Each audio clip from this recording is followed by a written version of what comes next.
নমস্কাৰ। কবিতাৰ শিৰোনাম মমতাৰ চিঠি। কবি হেম বৰুৱা। মৰমৰ এয়া মম এডাল জ্বলাই লৈছো। আজি বহু দিনৰ মূৰত তোমালৈ চিঠি লিখো বুলি। বাহিৰৰ উৰুঙা বতাহজাকে মমডাল আহি কোবাইছেহি। চাওঁ খিৰিকীখন জপাই দিওঁ। 7 বছৰৰ আগৰ কথাবোৰ তোমাৰ বাৰু মনত আছেনে? আমি যে নতুন জীৱনটোৰ পাতনি মেলিছিলো। মোৰ গাত সেই অচিনাকি নিচা বাৰুকৈয়ে লাগিছিল। সিদিনা আছিল কাতিৰ কুঁৱলীহনা এটা কোমল পুৱা। পদূলিত তলসৰা শেৱালিবোৰ উপচি আছিল আৰু সন্ধিয়া মই তোমালোকৰ ঘৰলৈ নকৈ আহিবৰ দিনা আকাশৰ মেঘৰ মোহনাত হালধীয়া জন্তু নাওখন হৈ আমাক যে ৰিঙিয়াই মাতিছিল তৰাৰ দেশলৈ। মই লোৱা কঁকালৰ ৰঙা ৰিহাখনলৈ তুমি বাৰু তেনেকৈ কিয় একেথৰে চাইছিলা? মোৰ কেনে লাগিছিল জানা?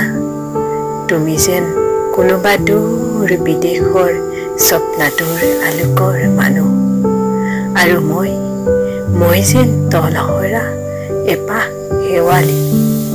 সেইদিনা মন সাগৰত মোক এৰি অহা আৰু আহি পোৱা অনেক ঢৌৰ কঁপনি লাগিছিল। তোমাৰ জানো এইবোৰ কথা মনত নাই? আমাৰ দেউতাই যে চিঠিত লিখিছিল, আই তই নতুন ঘৰখনত হাঁহি মাতি থাকিবি। এইবোৰ 7 বছৰৰ আগৰ কথা। মোৰ যে সকলোবোৰ পুৰাণৰ সাধু যেন লাগে। জেঠমহীয়া দেউতাৰ বছৰেকীয়া হৈ গ'ল। তোমাৰ বাবুল এতিয়া বৰটো হৈছে। তাৰ ওপৰ পাৰিত এধান ইমান ডালিম গুটি যেন দাঁত অকণি গজিছে। সি মোক একেবাৰে এৰিকে নিদিয়ে। কেতিয়াবা মোৰ যে ইমান খং উঠে, তুমি নাই নহয় সেইকাৰণে। সি বাৰু মোৰ বগা হাতযোৰলৈ এনেদৰে তধা লাগি চাই থাকে কিয়?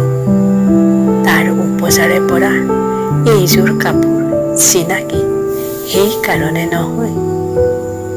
বাবুল এতিয়া বৰটো হৈছে বুজিছা, আৰু ডাঙৰ হলে স্কুলত তাক নাম লগাই দিম।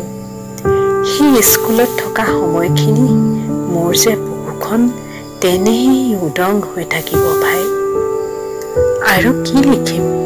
বিশেষ একো নাই। মোৰে শপত, তুমি যিদিনা উলটি আহিবা মোক আগতীয়াকৈ জনাবা দেই। মই ভোগটো এদি ভটিয়াই গৈ বুঢ়ালৈতৰ বুকুৰ পৰা তোমাক ৰিঙিয়াই মাতিম। তুমি যিদিনা উলটি আহিবা মোক আগতীয়াকৈ জনাবলৈ নেপাহৰিবা দেই। মৰম ৰবা ইতি তোমাৰ মমতা।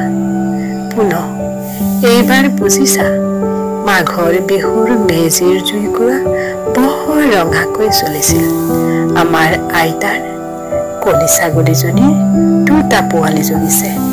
এটা শুধ বগা আৰু আনটো পখৰা। ধন্যবাদ।